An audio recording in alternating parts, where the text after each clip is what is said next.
morning, good day, GPS to success. I wanted to talk a little bit today about our thought life. And, when we kind of think about that, because you have to ask what governs your life today. Is it your circumstance or your thoughts? This isn't a question for the idle mind or a philosophical curiosity. It's the very foundation of your success. If your thoughts are confused, negative, and reactive, then your results will mirror that chaos. But if your thoughts are disciplined, directed, and definite, then your life begins to yield the rewards of clarity, vision, and purpose. Nothing happens by accident. Nothing. Nothing worthwhile ever comes from scattered thinking. The starting point of all success, wealth, and peace is the controlling of your thoughts. If you don't control and command your mind, you will serve someone else's. That's just the law. In my lifetime and looking at men and women of power and achievement and people that have found success, I've never found an exception. Those that rise above the average, they don't do it by luck, it's not by favor, but by mastering that inner dialogue that shapes every step that we take. We've got 1,000 reasons to be distracted. It feeds you noise, demands your attention, and lures your focus with triviality. If you do not stand as a sentinel of your own mind, you will fall victim to the agenda of others. God says it best. He says, guard your heart with all diligence, because out of your heart is symbolic of your central thinking about flow the issues of life. That's why the control of thought is not a minor undertaking. It is the primary business of life. Every action begins in the mind. Every success is first rehearsed in thought before it becomes real in the world. The moment you allow doubt to enter, the seed of failure is already planted. The instant you entertain fear, you have empowered defeat. Thought is not passive. It's the most potent force in your possession. A man may own nothing, but he's going to rise by the power of a disciplined mind. Another may inherit wealth and lose it all through reckless, unfocused thinking. Wealth isn't a material condition at first. It's the result of mental order. When I speak of transforming your life, I'm not referring to external issues. It's more of an internal thing. Cause, not the effect.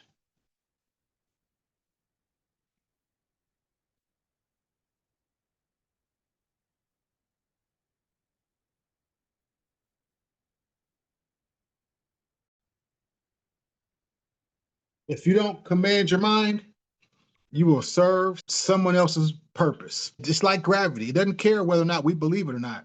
And I've never found an exception to it. Everybody who's risen above average, they've done something great. This hasn't been by luck, but it's been by mastering that inner dialogue guides every step they take. And if you're not vigilant, if you don't stand as a sentinel of your own mind, you will fall victim to the agenda of others. That's why the control of thought is not a minor undertaking. It's the primary business of life. Every action begins in your mind. Every success is first rehearsed in thought before it becomes real in the world. The moment you allow doubt to enter, the seed of failure is already planted. The instant you entertain fear, you have empowered defeat. You must understand it. Thought is not passive. It is the most potent force in your possession. You may own nothing, but you may rise by the power of your disciplined mind. Great wealth, got everything, but may lose it all through reckless, unfocused thinking. Wealth is not first a material condition. It's the offspring and the result of mental order. When we talk about transforming your life, we're not talking about external stuff. That's a consequence, not a cause. Does that make sense? The transformation begins in the quiet solitude of your own thinking. You don't need permission to begin. You need only the decision, a resolute, unwavering commitment to guard your thoughts. It's really important that we do that, because as a person thinks in his heart, so are they. Guard your heart with all diligence, because out of your heart or your central way of thinking, your predominant thoughts, flow the issues of life. Thoughts are like seeds. They grow into whatever they're fed. Plant doubt, and you're going to reap hesitation. Plant belief, and you're going to grow courage. Feed your thoughts on fear, and you become paralyzed. Feed your thoughts on purpose, and you become unstoppable. We got to take this seriously. Your present results are the evidence of your past thinking. If you want new results, change the thoughts that created your current conditions. This is not abstract. This is mechanical. God built us this way. It's repeatable. It's a law. It's a kingdom law. Most people drift because they don't take full possession of their minds. They let thoughts go. They move according to winds of what people think, public opinion, what your family thinks, social influence, all of that. But the one who controls those thoughts controls his or her destiny. This power doesn't belong to any special class. It's not reserved to the rich or the poor or the gifted only to the educated. It is available to everybody, but used by few. And so here's the question. Are you using your mind, or is your mind using you? Have you treated it and taught it to obey your will, or does it run wild, pull every distraction, every post, every whim? The peace and desire and the success you dream of, they're not just out there waiting to be stumbled upon, right? It's already within you. It's locked inside the pattern of your thoughts. Change the pattern and you change everything. Now, let's be specific and precise. To control your thoughts is not to repress them, it's to select them consciously, to feed the mind only that which supports your definite purpose. You must become ruthless with your attention. Eliminate the trivial. Guard your focus as if your life depended on it, because it does.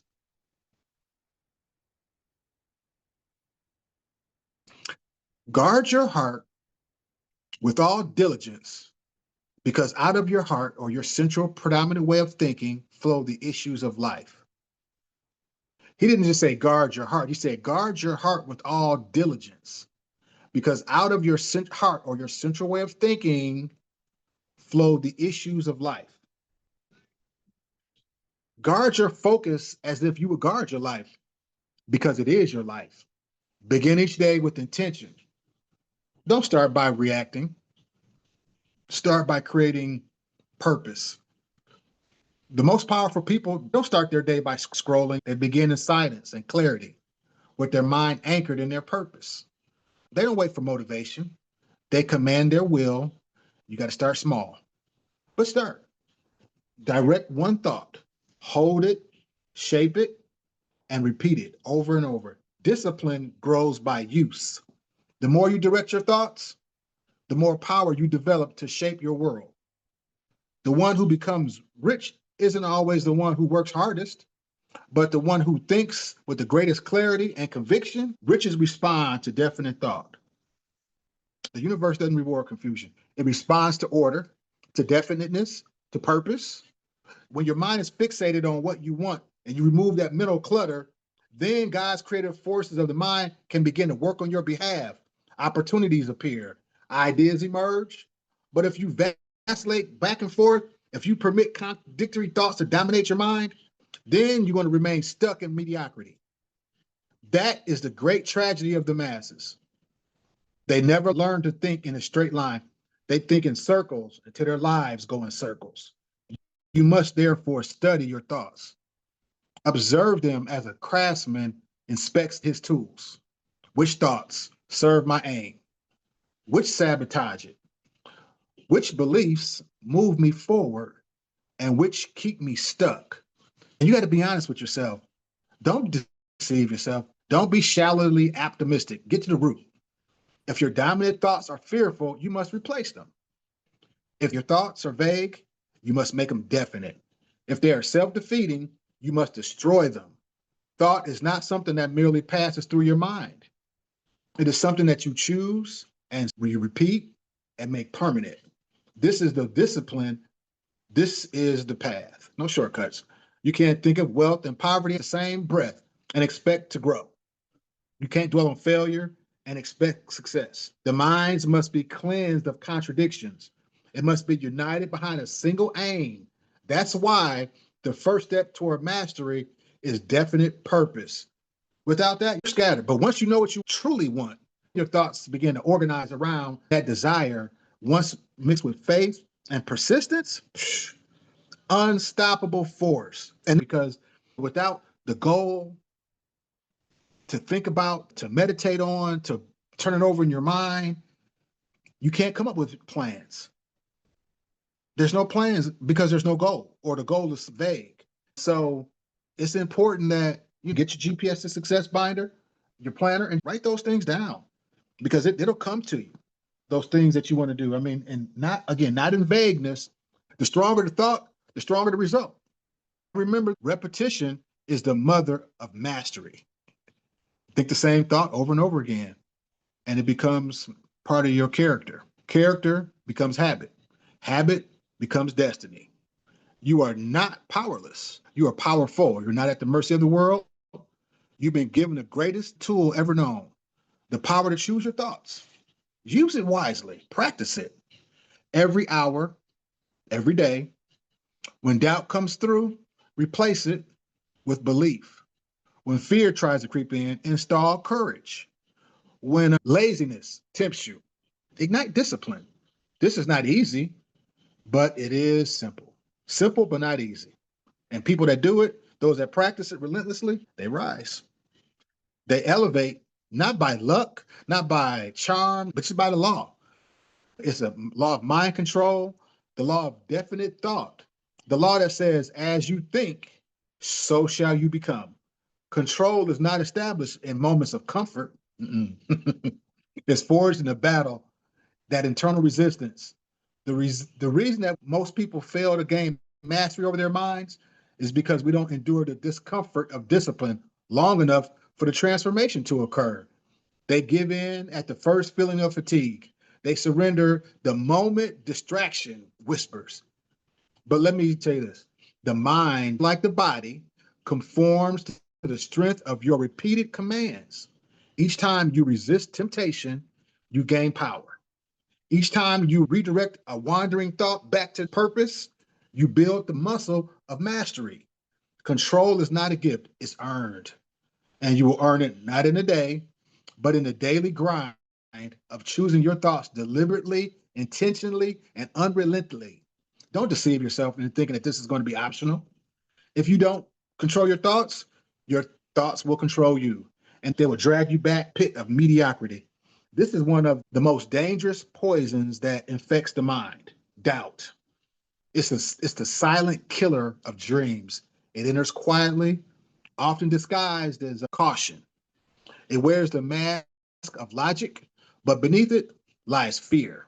Fear of failure, fear of rejection, fear of stepping beyond the comfort of the known. Doubt doesn't need to scream to destroy. A whisper, you can't do that. What do you think you're doing? The minute you accept that thought without challenging it, you begin to retreat from your definite purpose. And make no mistake, what you tolerate in your thinking, you permit in your results. The disciplined mind permits no room for doubt. It recognizes it at once and eliminates it with the force of faith. Faith isn't blind.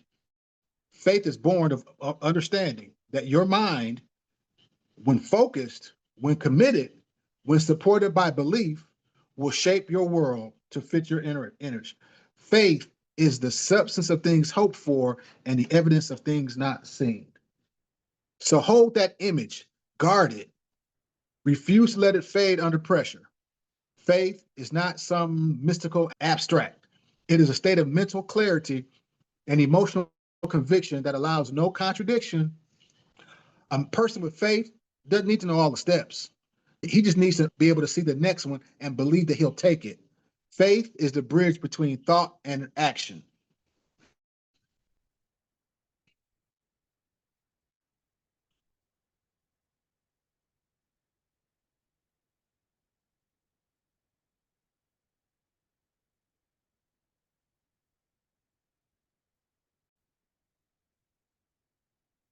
So hold that image, guard it, Refuse to let it fade under pressure.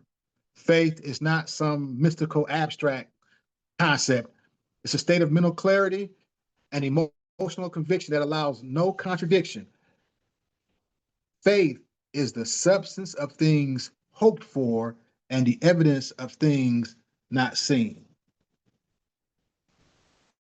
A man doesn't need to know all the steps of faith. He just needs to see the next one and believe that he will take it.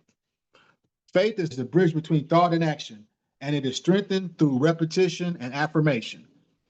Tell your mind daily, relentlessly, who I am and what you're going to become. Don't leave your thoughts to chance. The world will feed your mind with fear unless you feed it with purpose. Affirm your goals. Speak your intentions. Write them down. Read them out loud. As you do these things, you begin to get into the practice of these things, you'll begin to see your life change for the better. It's not going to happen overnight, but build that discipline muscle. All right, y'all. Peace.